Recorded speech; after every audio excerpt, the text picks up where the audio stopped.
We have an epidemic in Scotland and it has to stop. Your government are paedophiles, child molesters. We have to stop people saying vote for this, vote for that. We don't want to vote. We want a one-people government where the people can take the control back and control the paedophile protectors, the rapists, them in the uniform. Cheers to Scotland. Choose your side. Choose your side. You're a disgrace. Guys over there that call us fascists and racists. They wouldn't know what a racist or a fascist or a Nazi was. They're just all paid protesters. And they let them run riot today. They let them run the side of the park. They were told to move them. You're a traitor to the people of Scotland and the land of Scotland. I don't need to tell you in a video, I'm telling you face to face. Shame on you! Shame on you! Shame on you! Now people, it's great that people are gathering here and doing a talk and enlightening the people with the knowledge and the ability to educate them. That's not good enough. We have to take it to another level. In a couple of weeks, Anti-Corruption Scotland is going to Scottish Parliament, and I'm going to call out the Scottish Noise leader of the Scottish Noise Party, John Sweeney. And I'll be hoping the numbers are there. I will probably get to jail for what I'm about today, because what I'm about today, nobody else is getting a boss today.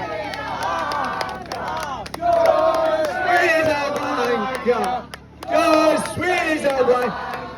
I rebranded them, not the SNP, the Scottish Noise Party. Yes! The Scottish Green Freak Party doesn't know the difference between a man and a woman. Yes! Try to sexualise your sons and daughters. Try to give them a sex education, an age that they shouldn't even know nothing, because they're all paedophiles. The system is run with paedophiles. Police Scotland is run with paedophiles. I hate this system. 13 and a half years I've been fighting this system. They destroyed my family. They destroyed my sister's family with social workers stealing them. Police Scotland was complicit in the abduction of my nephew. It's terrible. They're doing this every day. I know a family in England. The lassie was a drug user. She turned her life around. She fell pregnant with her new partner. 2 days before the birth, social services landed when the baby was born with the police and stole the child, as they call child, I call it son or daughter, right? Do you know what the reason was? Future harm. And that's what they're doing in Scotland now, using that terminology. You can't change your life in a system, people. This system's full of liars. Traitors to the people, traitors to the landmass of Scotland, traitors to the women of Scotland, traitors to the sons and daughters of Scotland. And it needs to stop! Now, we had trouble over there today, right? I had a dispute with one of the clown suit. They let a Palestinian mob run there to provocate trouble with us. It was done deliberate. Everything here today is done by design. And they're the designers. Aye, what you hear me? Aye, look. I went over to one of them clowns and clown suits and says, move them back round there. We're not allowed round there. They're not allowed round here. What was his answer? I'll try and get it done. No, you will not get it done, Constable. You'll get it done. We the people now have to get everybody waking up in Scotland. I heard somebody saying they were 40% voted. Well, 40% voted, but 50+% didn't vote. And that's the 50+% we need to waken up. We need to take back the landmass of Scotland, protect the sons and daughters, protect the women, and we need to do it now! I'd like to thank United Clans for giving me the opportunity. I wasn't expecting to speak here today. But anything I say to you can be verified under a charge of perjury in any court jurisdiction in the lands of Scotland, England, Ireland, Wales, Court of Session, Supreme Court or beyond. There's nobody in the internet that'll say that. And why can I say it? Because I can back every fucking thing up I say is truth.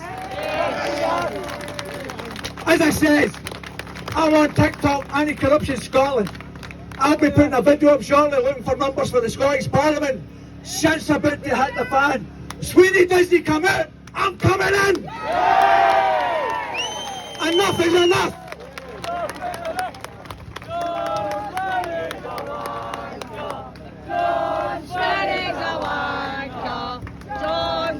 is Anti-Corruption Scotland?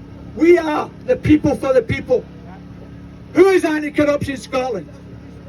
We are here to protect the women. We are here to protect the sons and daughters where they are allowed to harm. We are here to protect the elderly. We are here to protect the sick, the sons and daughters and the women. Enough is enough. We want our services back. We want our landmass of Scotland back. This is our land. No national foreigners are coming in here and taking everything that we can't get. The government, Police Scotland, and every corporation in this system of Scotland are racist tyrants. I'd like to thank, again, Unite the Clans for letting me speak. As you can see, so we're clear, people. This isn't anger. This is passion. Nobody hates this system more than me. And I'm prepared to go to jail to fight for the sons and daughters and the women. Thank you, people. A few words. Now, this is a big event, but these events have been going on for over a year. You know, it's Aberdeen boys, they've been serving this, standing outside these hotels for over a year, just like us in Falkirk, just like done in England as well. But there's nothing like this that really happened in Glasgow. So we've been over a year at this, and this is one of these big events. And I'd just like to thank you all for coming out to this one. And on the 15th of August, there's going to be one. John's coming up to speak at that one as well. There's a few of them here that spoke at the day. Josh's coming up as well. And so if you could all make the effort to make that on the 15th, I had to fucking look at it and all. That's fucking shocking, man. On the 15th of August, I would be really much obliged if we could try and make it even more bigger than this.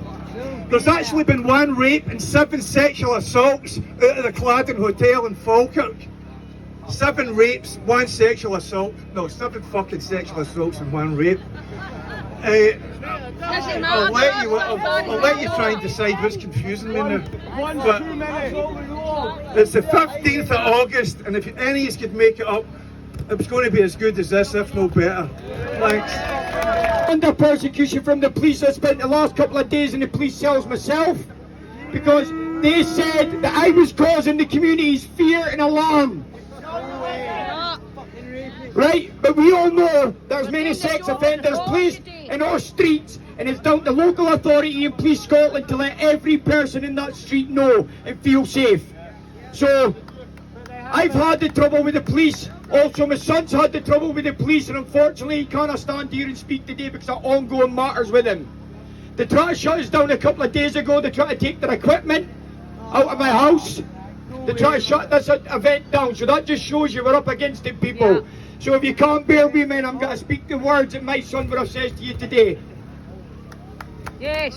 Thank you. My friends, my family, my fellow Scots. First and foremost, I am truly sorry I cannot stand shoulder to shoulder with you in Glasgow Green today.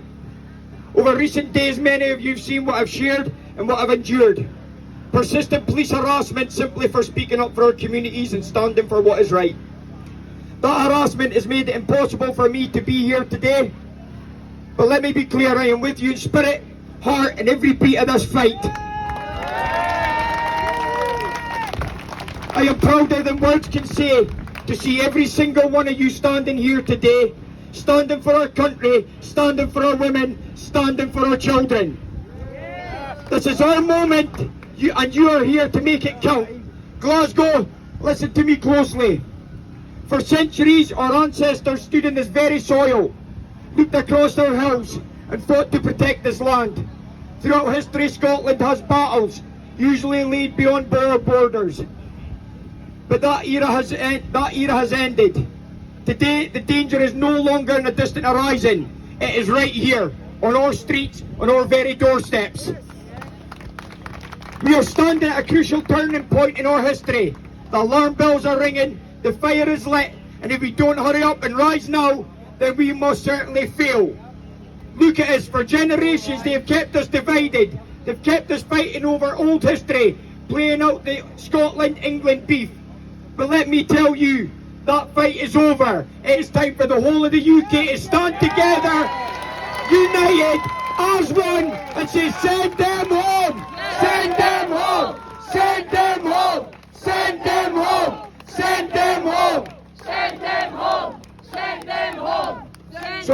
of Scotland. From the bottom of my heart, right, this has been amazing. There was a lot of people here turned out today, and unfortunately, we can't control everybody's actions. We are free people, but that means we are free enough to stand here and tell them exactly how we feel.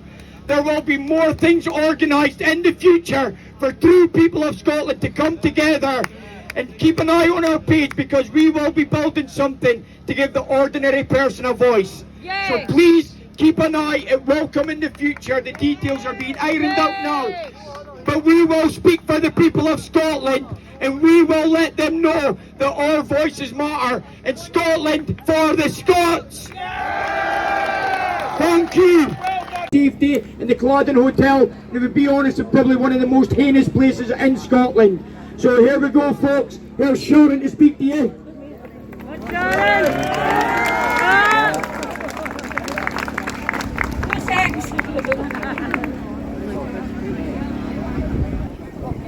Good afternoon, everybody. My name is Sharon. I'm a page called Filter Sisterhood on TikTok, nothing special.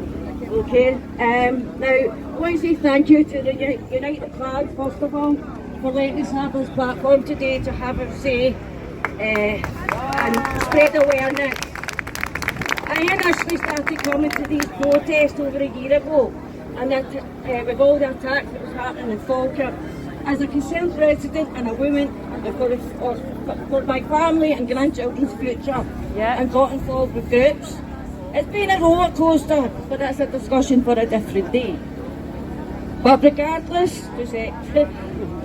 of the groups, colours, anything like that, I have always stood my ground as a resident, a woman, and as a patriot. But today, if I may, I want to speak for the silent woman, the woman that wants to come out but scared and fear of retribution from their jobs, businesses, family and friends. And to the survivors that contact me on almost a daily basis, all over, even other countries. And some of their stories I can't even imagine in my own nightmares. We are living in a country that is sinking, not thriving in progression. Many women I speak to don't feel safe in the workplace, on their own homes, on the streets. Mums are scared to let their kids out to play. How can we be a civilised society when half the female population are living in fear? The issue of women's safety is not just preventing the attacks, it's assuring that women can live freely without fearing harassment, violence, discrimination. And every day I hear stories of victims facing injustice and being made feel to be the predator and the victim. Going through the justice system, whether it be through domestic violence, on the street attacks, in the workplace, cyberbullying. And despite laws in place, many are unreported and justice remains a dream. And from what I also have learned from many women, a majority opposes the safety measures. But mentality allows these incidents to continue. It's often said that women should be careful, they should dress appropriately in certain ways. Don't go out alone at night. But why should women be the ones who adjust? Why should our freedom be restricted? Instead of addressing the real issues like the increase of attacks, not just homegrown predators, but the legal ones that they're bringing in on a daily basis. And the mindset of those that make them feel unsafe is the real change must come from society as a whole. It's not just the responsibility of the government and the law enforcement agencies. It's the duty of all to create a safe environment. Teach young boys to respect girls.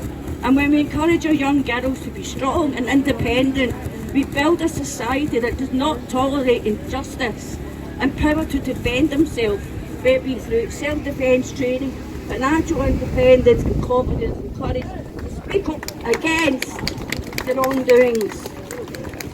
At the same time, there is strict laws should just not just exist on paper, but enforced effectively, ensure justice, swift and fair. Now, we do have technologies that play a significant role with safety apps and stuff, GPS trackers and alarms, emergency services. But true safety comes with people standing together against violence, assault, sexual assaults, child predators, bullying. It comes from the bystander on the street, doesn't look away, and take action when they see something wrong going on. The government needs to stop victim blaming and start holding the culprits accountable. Women are the heartbeat to their homes, the backbone of the community, and when women feel safe, it's a society that thrives. And when they can contribute fully to their families, their careers, the growth benefits everyone. Women's safety is it's not just a women's issue, it's a human issue and concerns us all. Last wee bit. Let us become the change. Let us promise to continue to raise our voices against injustices, to educate, empower and create a country no woman or girl has to live in fear. Women's safety is a right, not a privilege, and together we must ensure that every woman gets to enjoy that right and the future generations. Thank you for listening, people. Thank you, Sharon. Right, up next we've got another woman here who's been in the